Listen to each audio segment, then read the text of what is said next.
I'm Gretchen Sassenrath. I'm the Cropping Systems Agronomist at the Southeast Research and Extension Center in Parsons, Kansas.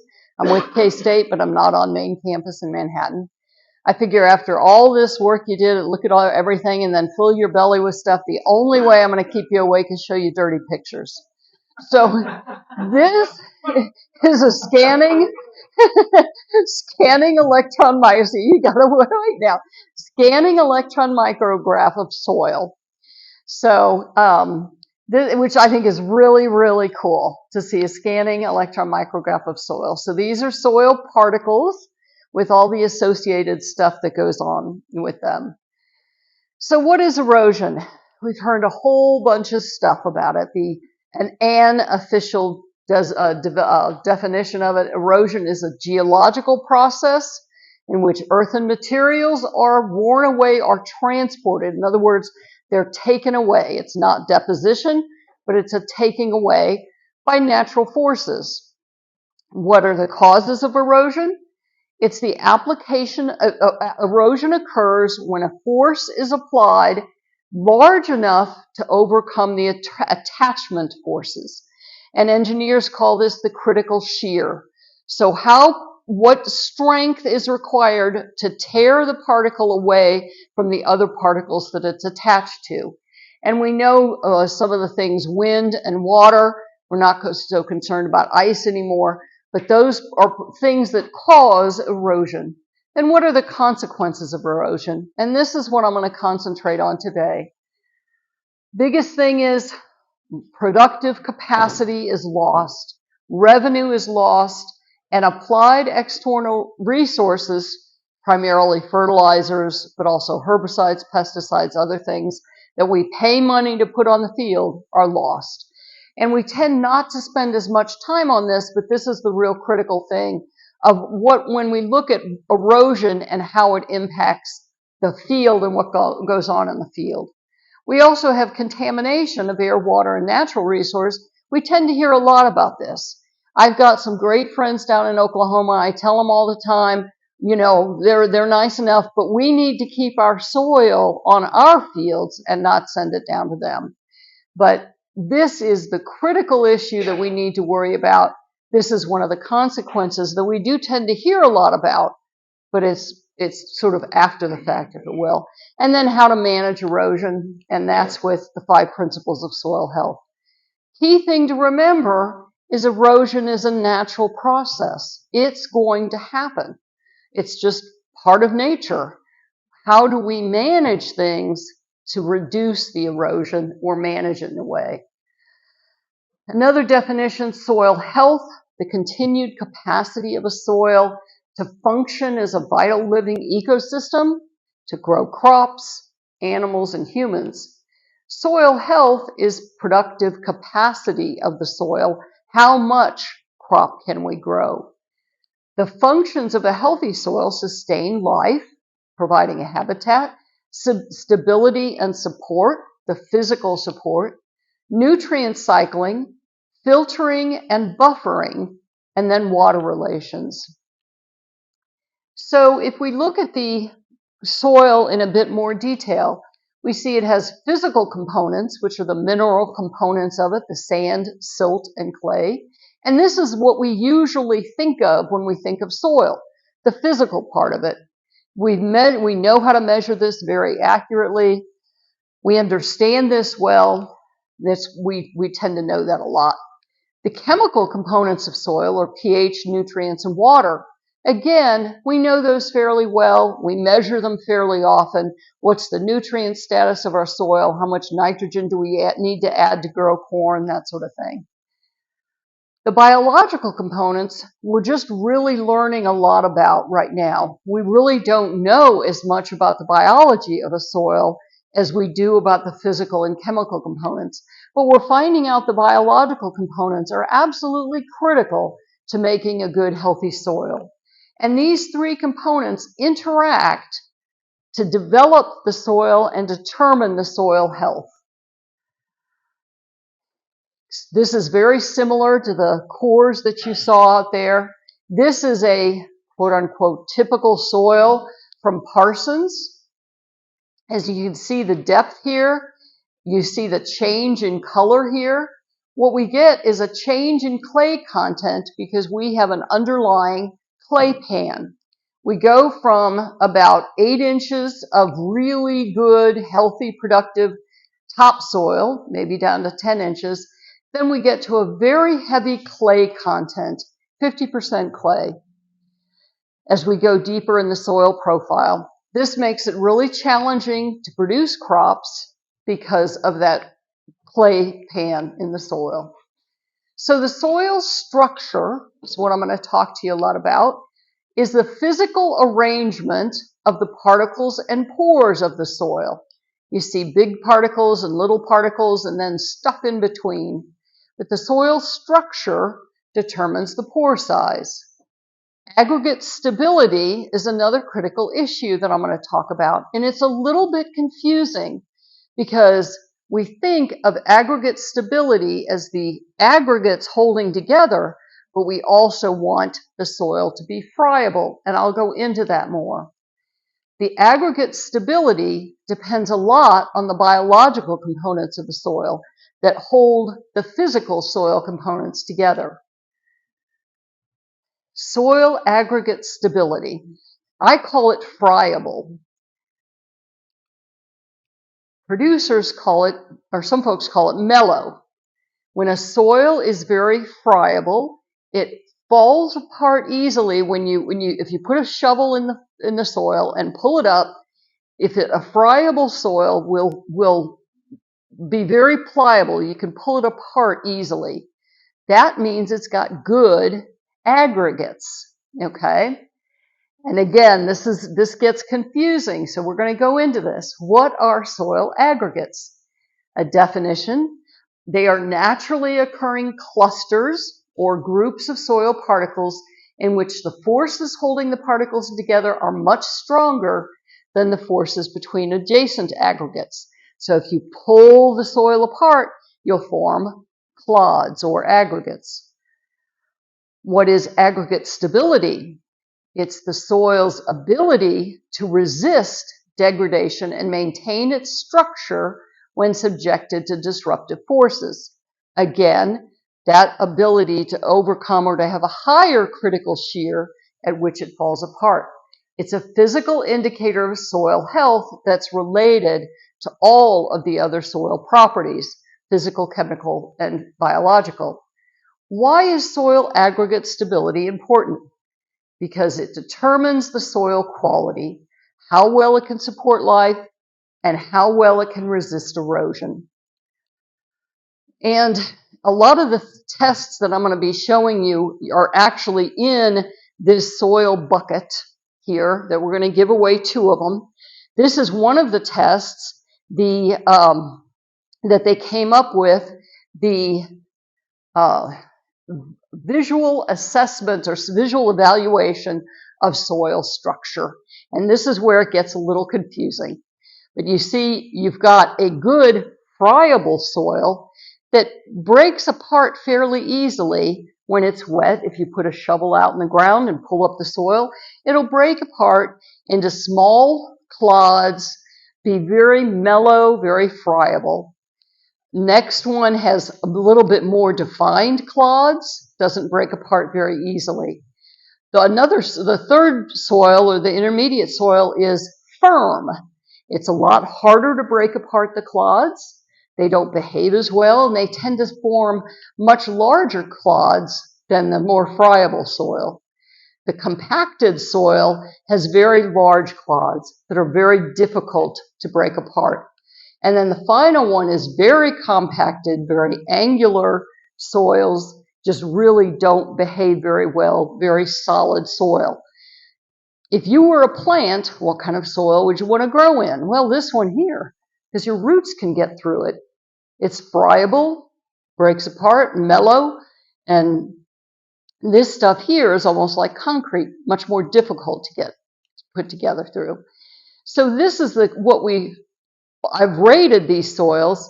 Here's a no-till that I rated as a soil quality 1, nice and mellow, breaks apart easily, good soil. The tilled wheat, on the other hand, you see and this is just breaking it apart by hand, made much larger clods.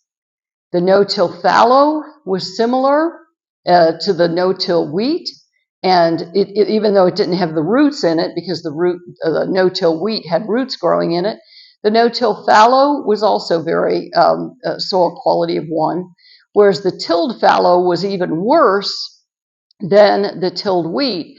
The tilled wheat was at least broken up by wheat roots.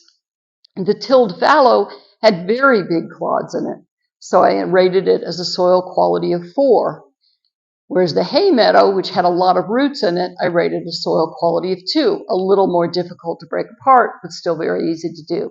Now here's the part that gets confusing, because the next thing I'm going to show you is how these clods relate to water. And water is where most of our erosion is coming from or caused by. In the case of these tilled fields, these big clods actually are less resistant to water than these mellow soils, because the mellow soils have more carbon in them, more biology to hold the smaller aggregates together, and they resist water erosion more than these big clods. And again, the bucket there has a test to look at what's called the slake test that allows you to compare how much water will lose the the soil from water. And this is similar to a slake test. You see the no-till fallow, still a lot of water, a lot of soil went into the water, but the tilled fallow lost much more of the soil into the water than the no-till fallow did. So that's where it gets a little confusing. Those big clods are not water stable at all. And so they tend to lose more soil in a heavy rainfall because it does not have a stable aggregate. One test I do to be more quantitative and actually measure this in a lot more detail is called the volumetric aggregate stability test. And this is measuring the percent of water stable aggregates in the soil. It's a really cool test. You take your sieve full of soil that's been ground to a certain level, and I'm sorry, this is my dirty home movies, so you'll have to bear with me. I'm not a good cinematographer, but so it's hard to see, it's out of focus, but that is a sieve of soil. And what we do then, I hope this works, try it there. Take that sieve of soil and wash the dirt. You see, as soon as it goes in, we start losing water, and this is a tilled sample. You take actually the sieve of dirt, of soil, and just dip it up and down in the water. You're washing the soil. Really wild experiment. But what this does at the end is gives you the water stable aggregates that are in that sample. And you can see here the water stable aggregates. Then we can quantitate how many water stable aggregates we have in different soil types. So these are some samples that I've taken of measuring the volumetric aggregate stability, water stable aggregates. From a tilled soil, we've got about 25% stable aggregates. In no-till, we've got many more, a higher percentage of water stable aggregates. In a new hay meadow, this has been converted. It was cropped ground, and it was just converted to a hay meadow about 3 years ago. And the soil has healed, so it has many more stable aggregates. Surprisingly, a long-term hay meadow that's been in hay for probably 30 years, so it's kind of a natural state, if it will, you've got almost 50% water stable aggregates. Now, in a major rainstorm, which field is going to lose the most soil? Which one's going to erode the most? It's going to be just the opposite. This one, water stable aggregates, that soil's going to stay in place. This one, with not many water-stable aggregates, it's going to lose a lot of soil. So it really makes a big difference. That's why knowing the water-stable aggregate is important to looking at erosion. So now we look at the productive capacity of the soil. We think of it as bushels per acre or dollars per acre. That's what we want out of our field, is dollars per acre. I'm going to focus now on water cycling and how soil health impacts the dollars per acre return and the water cycling. One of the functions of good soil is to store water and then make it available for the plant. And then once the plant is finished with it, go back to storing water. That water cycle is critical for crop production. It's also critical for healthy soils and maintaining our waterways. But we're going to look at crop production.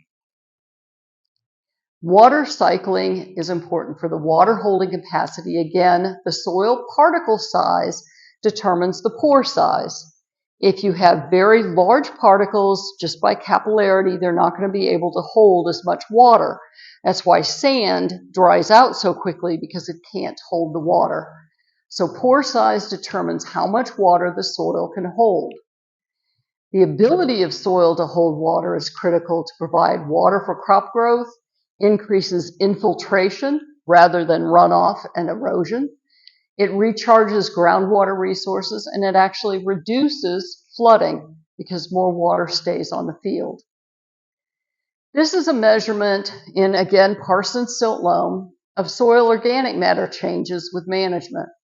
Here is a conventional till crop and the total carbon percent, and this is depth within the field, so depth within the profile. You can see the conventional till has much less carbon than the no-till or than the hay meadow. In the hay meadow, the carbon actually builds up in the clay pan area. Why is that important? Because for every 1% increase in organic matter, there's 20,000 gallons per acre more soil available water. More carbon, more water. About 4,000 gallons of water are needed to grow 1 bushel of corn. So for 100 bushel corn per acre yield, we need about 400,000 gallons of water per acre, or about 1.2 acre feet of water. Here is crop water use by corn. This is on a Canova silt loam in Labette, and growing through the year, daily corn water use as the corn grows. Here we have a rainy day. Here we have a bright sunny day. We are, in this time of year, almost about half an inch of water per day that corn needs to grow. If we look at what's going on with corn water use and soil water deficit, we're getting into the high demand part of the year, where very soon the soil is going to be depleted when the corn uses so much water. So we really need more organic matter so the soil can store more water so the corn can grow. Again, really like my friends from Oklahoma, but we need our soil here. Here are some measurements from 3 different fields. We've got a conventional till, a field that's been in no-till for about 5 years, and a field that's been in no-till. Actually, it's been about 30 years in no-till.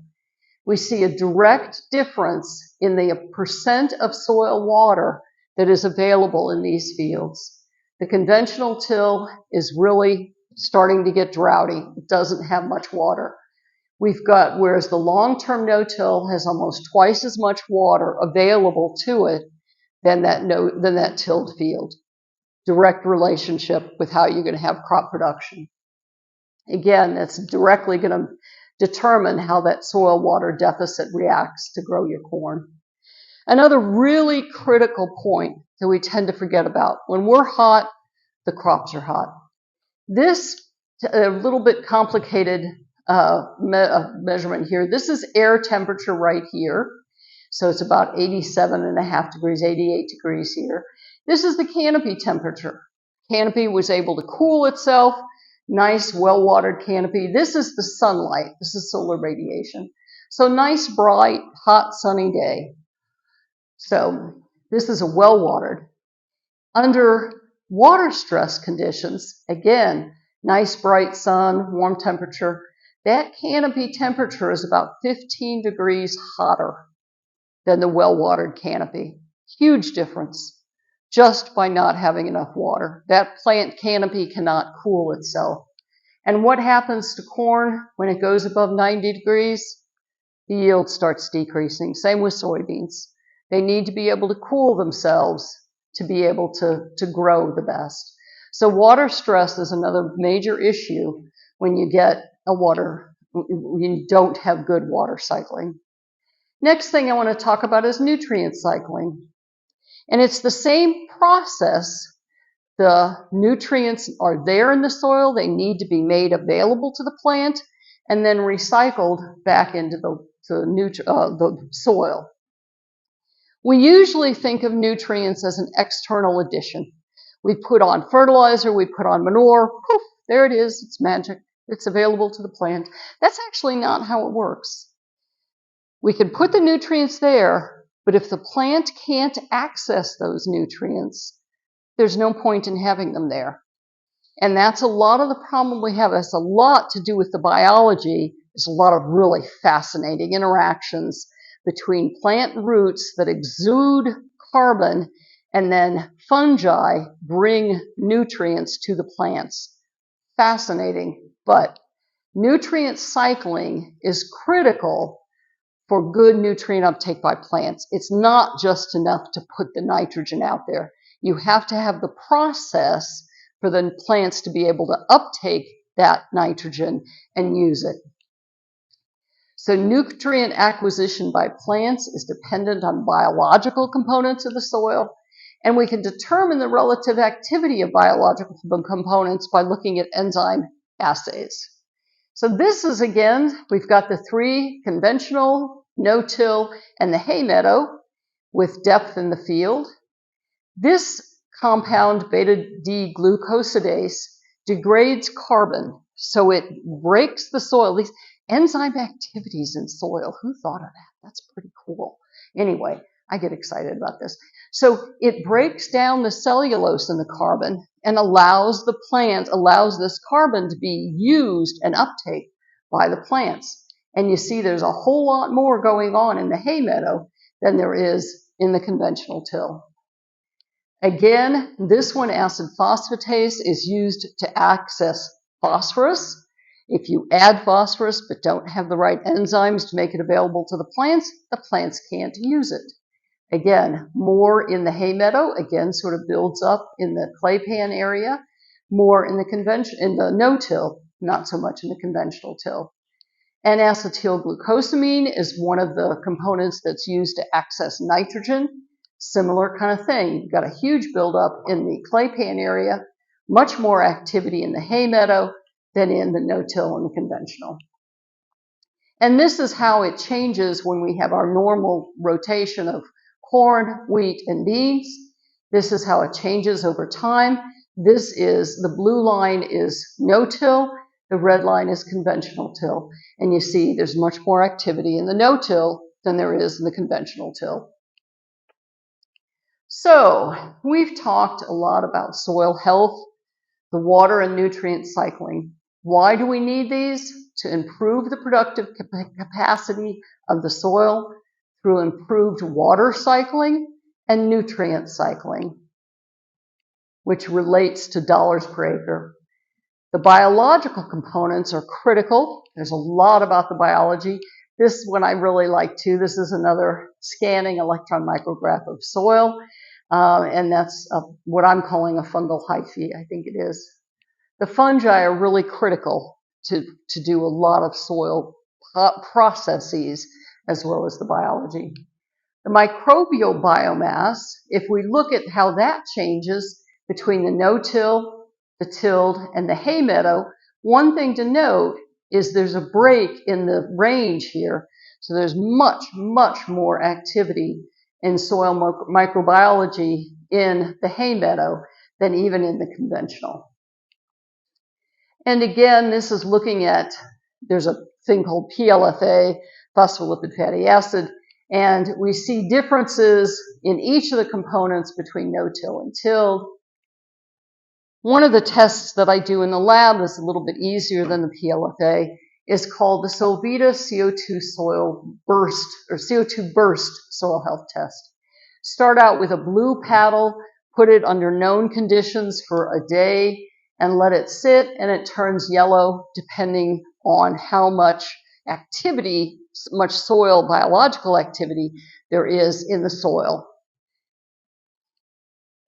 Again, we've got our tilled soil. We've got some activity there. A lot more activity in the no-till, much more activity in the new hay meadow, and the most activity in the long-term hay meadow. So our soils, if you consider the long-term hay meadow to be near normal or baseline, we've got a long way to go between the tilled and the long-term hay meadow. Our soils can heal and can be very productive, but we need a lot more activity. This is a really interesting study, and this is preliminary data. So if you claim any of this, I'll tell you no, because it's preliminary. Supported by the Kansas Soybean Commission.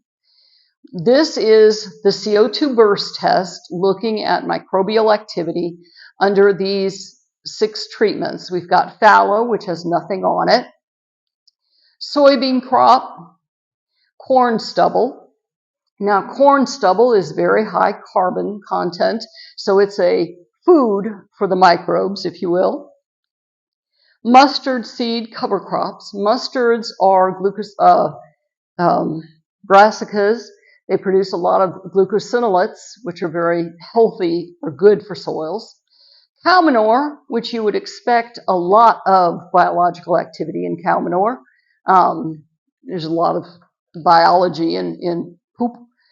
Solarization is the other extreme. I'm baking the soil, so I put plastic sheets down to get a very high temperature to see how that impacts the soil. And what we're looking at here, so cow manure we'd expect to be very active. We'd expect a lot of activity in the corn stubble and then in the plants. Fallow's not doing much. Like I say, you can consider that baseline, if you will. And the solarization is inhibiting activity. Then we're looking at the change in charcoal rot disease with treatments. Charcoal rot disease is almost endemic to southeast Kansas. I've seen it in almost every field I've been in. A lot of times farmers aren't even aware that they have it, but it causes substantial yield losses.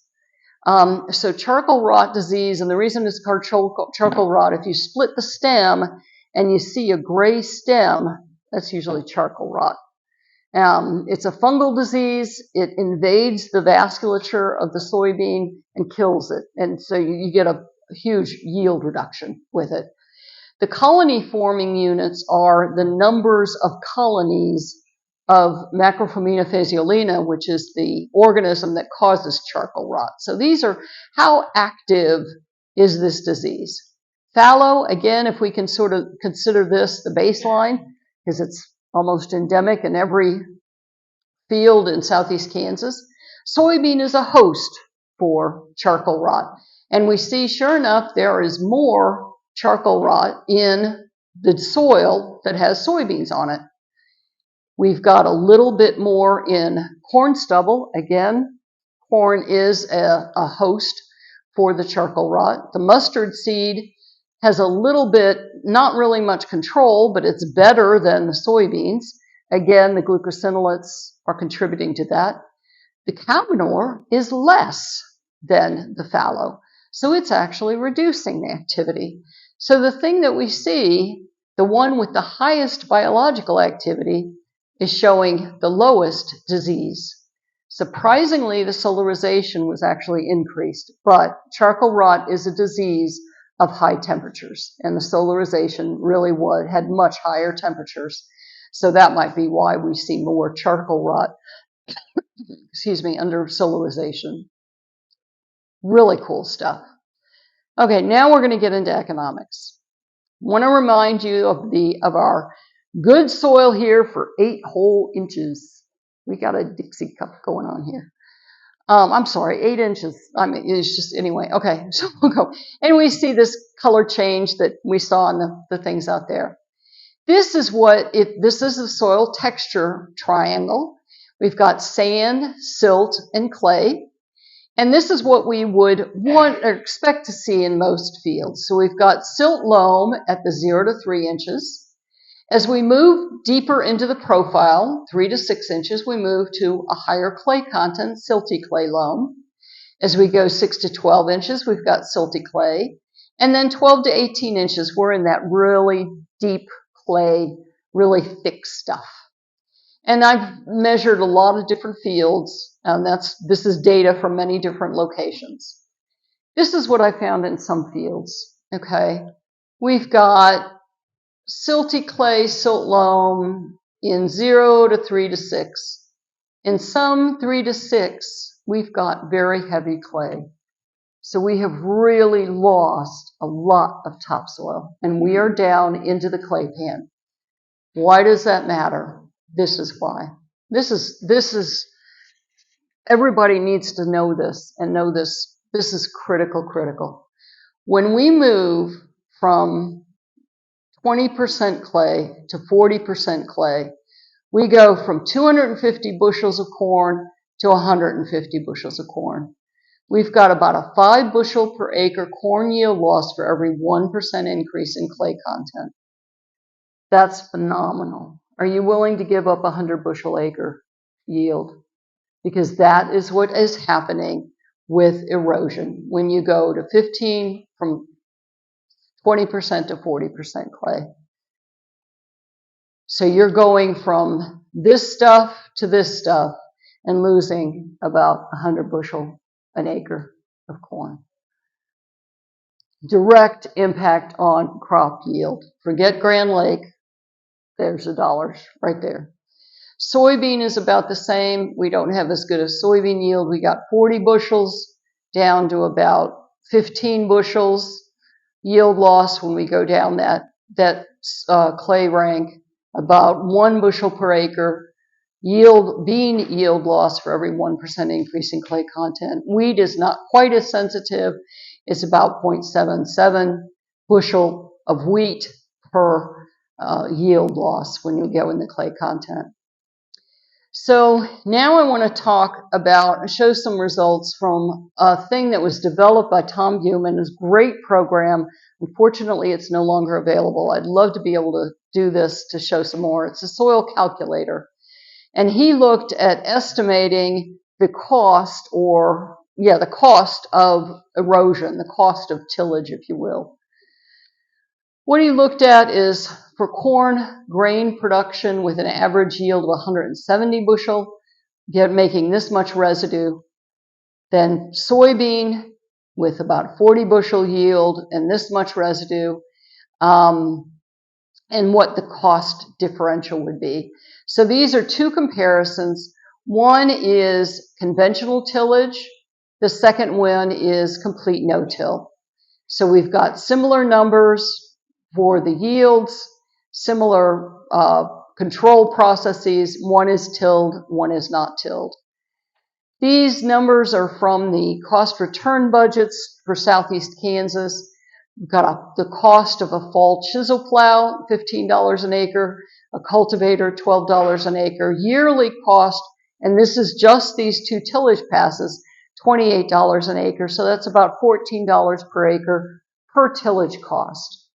Okay. Under the first alternative with conventional tillage, the soil calculator estimates that he's going to lose 2.9 tons over the field average, or 5.7 tons over the most highly erodible region. The 10-year yield loss would then be 0.19 inches or 0.39 inches for the most highly erodible. Under no-till conditions, he's still losing soil because soil erosion is a natural process. It's going to happen. But under a no-till situation, he's down to half a ton or 0.9 tons over the most highly erodible, much less loss. If we then look at the total cumulative for the yield loss estimate, the cumulative nutrient loss, the total nutrient and yield loss, the total cumulative erosion cost per year under erosion is about $2 or $2,000. Over 10 years is about $22,000 loss. That's 0.19 inches of topsoil, 22,000 in lost yield and nutrients. Again, erosion's a natural process. The total cumulative erosion cost under no-till is about $3,900. So much, much less loss just from the erosion from between these two programs. So the total cost of erosion then, we've got equipment and fuel costs of about $14 per tillage pass per acre. That's going to depend on exactly what the tillage type is. Also, that's per pass. About 8 acres per hour, unless you drive faster than me, which would not be surprising. Soil, you're going to lose about 2.9 tons per acre per year. Nutrient loss, about $15 per acre. Water, 7 to 9 cubic inches per cubic foot of soil, and productivity about $23 per acre. And I think that's going to be even higher for us because we've got clay pan under it. So the closer you get to the clay pan, it's kind of like in this neck of the woods. I mean, the closer, when they lose topsoil, they get to rock. You're not going to produce much in rocks. I've got marigolds that'll grow in rocks, but I don't think corn will. So the total yearly cost of tillage is about $29 per acre per tillage pass. So when these guys start doing recreational tillage, scream, because $29 per acre per tillage pass. That's on the field. That's right now, right today. Doesn't matter what happens in Grand Lake. That's us right now. How do we deal with this? 5 principles of soil health: keep it covered, soil armor, reduce erosion, moderate temperature, which is critical for good crop production, reduce compaction, suppress weed growth. Did this fascinating study with Anita Dilley. She's a weed biologist at K-State. We did no-till and tilled and just looked at weed. Tilling increases weeds. I was stunned when I saw that because tillage increases the weeds, so you just have to keep spraying. When you no-till, the weeds don't come up. It was wild. But suppresses weed growth, provides habitat. Minimize disturbance, increase diversity, provide a continual living root, and integrate livestock. Those are the 5 principles of soil health. So the physical part that we need to focus on: improve the soil physics, provide better aggregate stability, and resist erosion by having better soil structure. The chemical part, we need to improve the water cycling and improve the nutrient cycling. And the biological part, we need to improve the microbial activity, and it may reduce disease. We will find out. We're still doing that study. But these 3 things interact, and you need to do a focus on all 3 to get those done, to focus on this whole soil milieu and move forward. And that's what I have. I knew I wouldn't make it an hour. Thank you all for listening. If anybody has any questions, and there's my contact information. Thank you so much.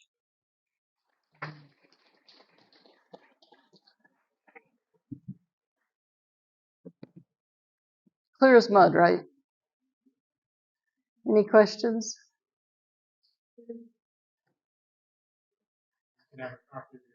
Yes. They made a copy.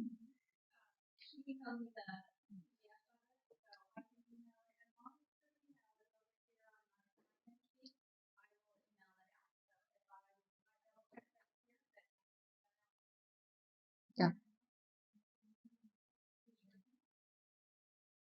Yeah, I was going to tell you all, if you want a copy of the presentation, you can have that.